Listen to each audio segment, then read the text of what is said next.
নির্বাচিত হলে চাঁদাবাজি মাদক নির্মূলের পাশাপাশি পানি নিষ্কাশনের জন্য যথাযথ ড্রেনেজ ব্যবস্থা করার আশ্বাস দিয়েছেন ঢাকা ১২ আসনের জামায়াতের প্রার্থী সাইফুল আলম খান মিলন।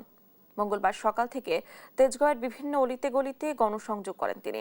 এ সময় লিফলেট বিতরণের পাশাপাশি ভোটারদের কাছে দাঁড়িপাল্লার জন্য ভোট চান তিনি। জয়ের ব্যাপারে শতভাগ আশাবাদী বলেও জানান সাইফুল আলম খান মিলন। এদিকে ঢাকা ১০ আসনে গণসংযোগ করেছেন ১১ দলীয় জোট মনোনীত ও জামায়াতের প্রার্থী অ্যাডভোকেট জসিম উদ্দিন সরকার। সকাল থেকেই আসনের কলাবাগান থানার বিভিন্ন অলিতে গলিতে লিফলেট বিতরণ করেন তিনি। দীর্ঘদিনের ছিনতাই, রাহাজানি, চাঁদাবাজি, দুর্নীতির পরিবর্তন জনগণ চায় এবং জামাতকে দুর্নীতিতে পায় নাই, চাঁদাবাজিতে পায় নাই এবং টেন্ডারবাজিতে পায় নাই, সৎ এবং চরিত্রবান পেয়েছে।